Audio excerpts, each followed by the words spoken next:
충만한 통로가 되는 그런 예배의 시간이 될 수 있도록 우리 예배 시간을 축복하면서 다시 한번 부흥으로 기도하겠습니다.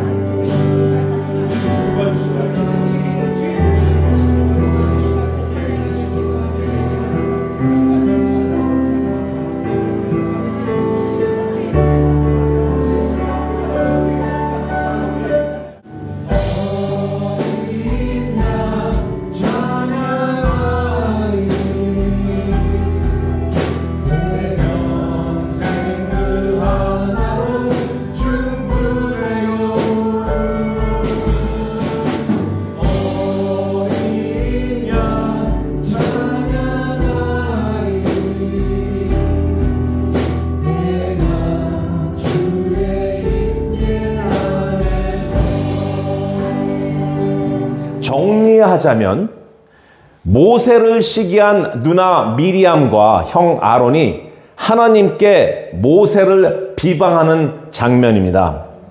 모세만 하나님의 음성을 듣는 것이 선지자가 아니라 우리 모두 하나님의 음성을 듣고 꿈으로 환상으로 주를 만나기도 하지 않습니까? 그 다음부터는 아마 사투리로 해야 진짜 실제적으로 좀 느끼실 겁니다. 뭐 땀시 우리가 다르게 대우를 받냐 이 말이요. 이게 지금 충청도입니까 전라도입니까? 충청도입니까? 오케이. 자, 하여튼 그랬더니 하나님께서 하시는 말씀이 모세의 온유함은 이 지구상에서 따라갈 사람이 아무도 없다라고 선을 그으시고 내 종 모세는 말이다.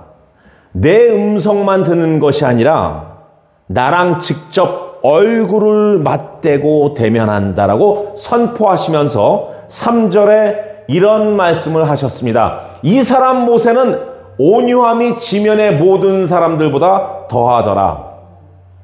이 지구상에 모세의 온유함을 따라갈 자가 없을 정도로 온유의 최고라고 칭찬하셨단 말입니다.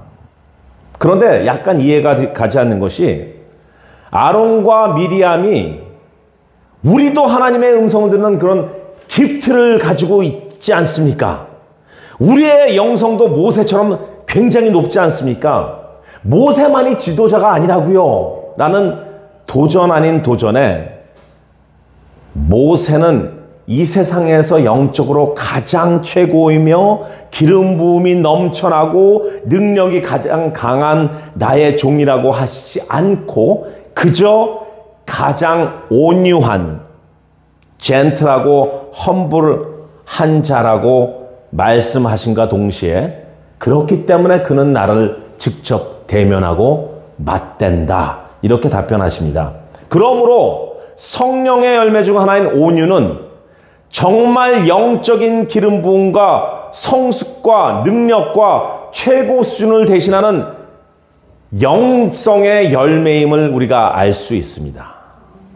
사람을 쓰러뜨리고 사람을 대놓고 예언하는 것뿐만 아니라 온유함이 최고의 영성의 열매라는 것을 알 수 있단 말입니다. 오늘 본문을 통해서 성령님께서 우리에게 온유에 대해서 이렇게 감동을 주시길 원하십니다. 그래서 한번 나누어 보겠습니다. 첫 번째, 하나님을 만나셨고 예수님을 믿고 성령을 체험하셨다면 변하십시오. 우리들이 말하는 온유하다라는 것은 보통 태어날 때부터 아주 어려서부터 온유하다라는 것을 말하는 경우가 많습니다. 그렇죠? 그런 것 같죠? 저 아이 참 온순하고 온유해. 나중에 커서 참 큰 지도자가 될 것이야. 저분은 참 인자하셔. 저 선생님은 말씀을 나눌 때도 사근사근 한 번도 화내는 것을 본 적이 없어. 항상 조용하고 참 젠틀하고 겸손해. 이렇게 말이죠. 그런데 이번 온유에 대해서 설교를 준비하면서 하나님께서 주신 감동은 어릴 때부터의 온유를 설교하라는 것이 아니라 변화된 온유에 대해서 설명하라는 그런 감동을 주셨습니다. 왜냐하면 모세에 대해서 마음을 주셨기 때문입니다. 모세는요, 아시다시피 이 세상에서 가장 상처가 많은 사람입니다. 그래서 그 상처로 인해서 그 분노가 쌓여 있는 사람입니다. 그런 모세가 이 세상에서 가장 온유하다, 뭔가 잘못 말씀하신 것이 아닌지 이렇게 생각해 볼 때도 있습니다. 모세는요, 태어나면서부터 거절당한 사람입니다. 비록 어머니인 요게벳이 어쩔 수 없이 갈대 상자에 넣고 석 달 100일밖에 안 된 그 아이를 갈대 상자에 넣고 나일강가에 띄우면서 분명 하나님 계획에 누군가 건질 것이라는 것을 믿었겠지만 한시라도 엄마의 품에서 떨어질 수 없는 그 갓난아기, 그 모세의 마음에는 벌써부터 거절감이 자리를 매기고 있었습니다. 커가면서 그 상처로 인하여서 분노가 나니까 혹자들은 모세는 애국자이다 이렇게 말하는 분도 계시겠지만 출애굽기 2장 11절을 보면 동족을 마구 다루는 애굽인이 히브리 사람을 막 때릴 때 모세가 나타나서 그 애굽 사람을 죽입니다. 게다가 이튿날 히브리 사람이 서로 싸우는 것을 보고 아니 어찌 동포끼리 싸우느냐 했더니 그 동족인 히브리 사람들 입에서 나오는 말이 애굽인을 쳐 죽인 것처럼 너도 우리를 죽이려고 하느냐. 어제는 동포를 위해 어쩔 수 없이 애굽인을 죽였지만 이제는 동포가 오히려 모세를 살인자로 고발할 처지에 처하였으니 얼마나 배신감을 느꼈겠습니까? 거절감의 상처가 깊어졌겠죠. 그뿐입니까? 광야 생활 중 이스라엘 백성으로부터 얼마나 많은 불평과 불만을 받았습니까? 본문, 오늘 읽은 본문과 같이 자기 누이와 자기 형으로부터조차 원망과 시기를 받았지 않습니까?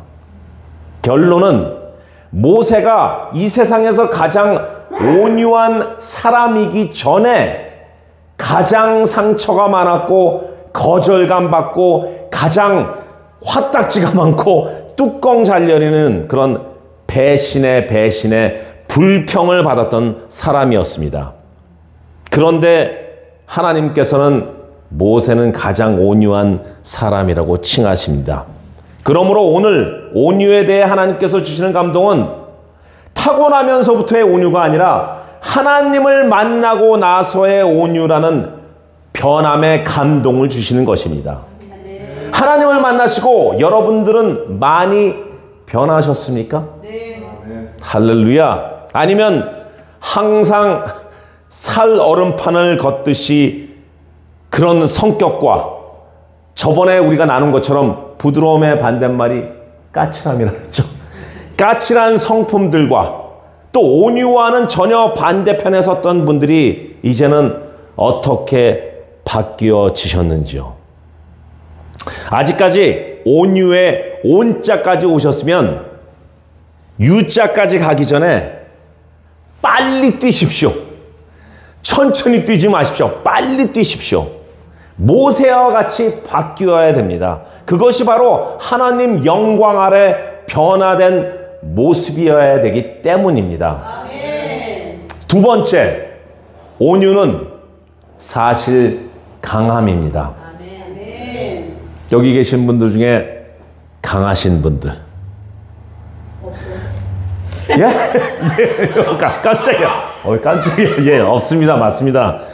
강하신, 여기 말고요. 강하신 분들, 이 방송, 이 예배를 시청하시는 강하신 분들. 온유해지면 약하게 보일까봐 걱정하지 마십시오. 온유는 사실 가장 강한 것이고, 성령 안에서 강한 것을 부드럽고 겸손하게 행하는 것입니다.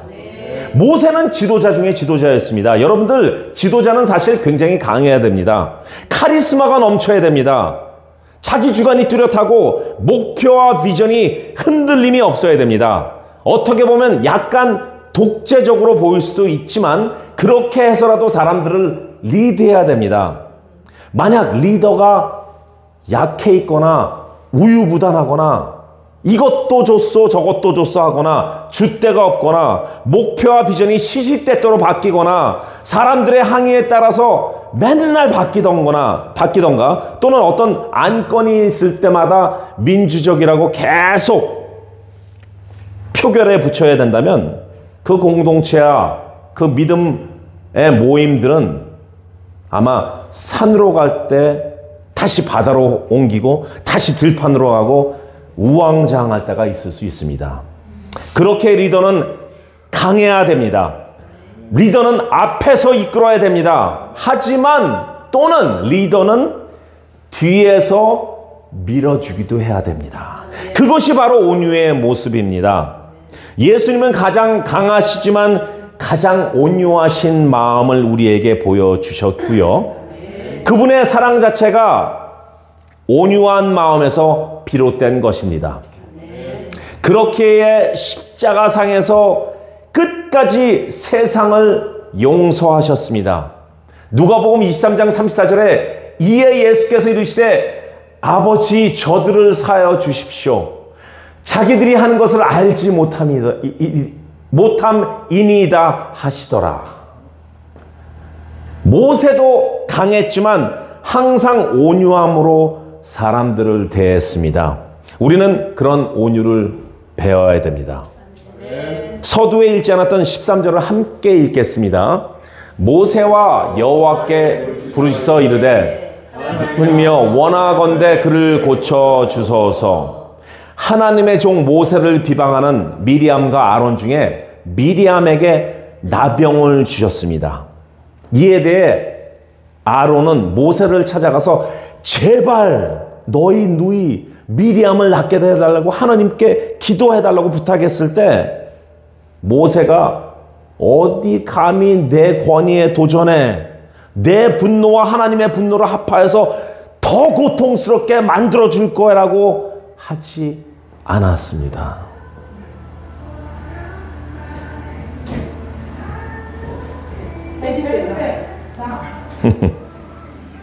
그렇게 대쪽 같은 리더십을 보인 것이 아니라 그래 내가 기도하겠다 하면서 정말 젠틀하고 온유한 모습을 보여주었습니다.